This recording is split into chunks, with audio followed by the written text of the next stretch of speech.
បាទខ្ញុំបាទសូមជម្រាបសួរសូមអនុញ្ញាតជម្រាបជូននៅខ្លឹមសារនៃជំនួបរបស់សម្ដេចតេជោនៅថ្ងៃទី4ខែមីនាឆ្នាំ2026នេះដោយនៅព្រឹកនេះសម្ដេចតេជោបានអនុញ្ញាតឲ្យលោកជំទាវ Catherine ដែលជាឯកអគ្គរដ្ឋទូតរបស់អូទ្រីសប្រចាំនៅប្រជាជាតិកម្ពុជាដែលទើបតែតែងតាំងថ្មីចូលជួបសម្ដែងការគួសមនិងប្រគល់សារតាំងនៅវិមានសាមគ្គីភាពនៃព្រឹទ្ធសភាខ្ញុំសូមជម្រាបជូននៅខ្លឹមសារដោយសង្ខេបថាជាកិច្ចចាប់ផ្ដើមដំបូងសម្ដេចតេជោបានសម្ដែងនៅការស្វាគមន៍ចំពោះលោកជំទាវក្នុងដំណើរបំពេញបេសកកម្មជាឯកអគ្គរដ្ឋទូតថ្មីរបស់អូទ្រីសប្រចាំនៅក្នុងប្រជាជាតិកម្ពុជា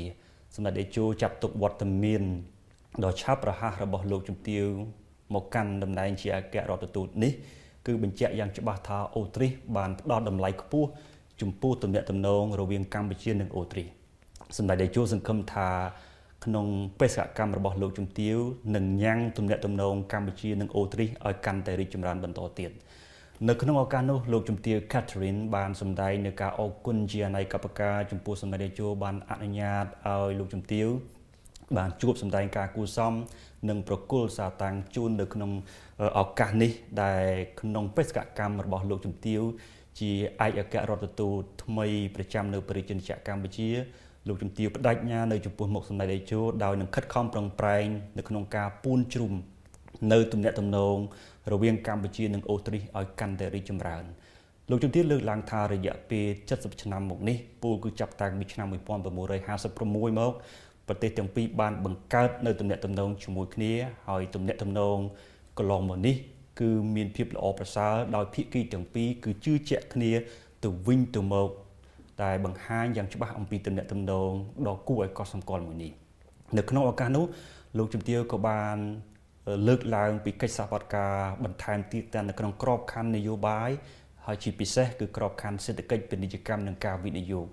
លោកជំទាវនឹងខិតខំប្រឹងប្រែងក្នុងការជំរុញនៅពាណិជ្ជកម្មវិនិយោគរវាងកម្ពុជានិងអូទ្រីសឲ្យកាន់តែមានការកើនឡើងលោកជំទាវបានបង្ហើបថា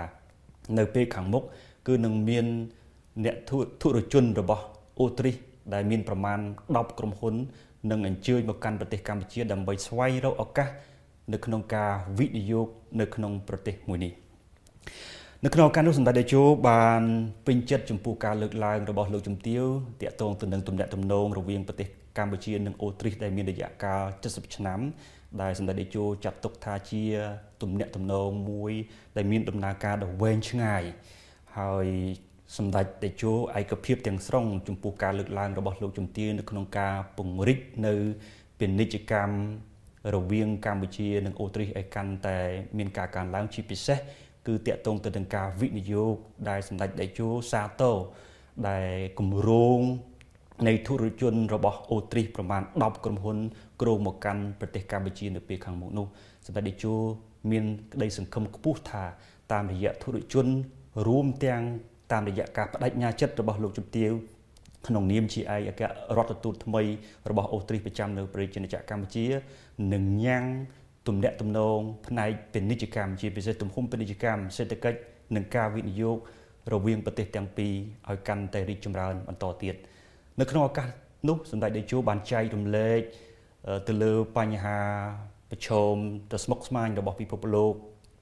នាពេលបច្ចុប្បន្នជាមួយលោកជំទាវផងដែរហើយក៏ឆ្លៀតឱកាសនៅក្នុងការពន្យល់អំពីស្ថានភាពនៃបញ្ហាព្រំដែនរវាងកម្ពុជានិងថៃដែលកើតឡើងកន្លងមកហើយពេលនេះប្រទេសទាំងពីរកំពុងតែខិតខំប្រឹងប្រែងនៅក្នុងការធ្វើយ៉ាងណាអនុវត្តនៅបទច្បាប់ឲ្យបានល្អប្រសើរឲ្យបានមុតគត់នៅក្នុងការធានានៅស្ថិរភាពនៅតាមព្រំដែននិងការដោះស្រាយបញ្ហាដោយផ្អែកទៅលើទស្សនវិជ្ជាច្បាប់និងការចរចាគ្នានេះជាចំណុចសំខាន់ដែលសម្ដេចតេជោបានលើកឡើងនៅក្នុងជំនួបជាមួយនឹងលោកជំទាវ Catherine ហើយចុងក្រោយសម្ដេចតេជោបានជូនពរឲ្យលោកជំទាវបំពេញបេសកកម្មជាឯកអគ្គរដ្ឋទូតប្រចាំប្រជាជាតិកម្ពុជាឲ្យទទួលបានជោគជ័យ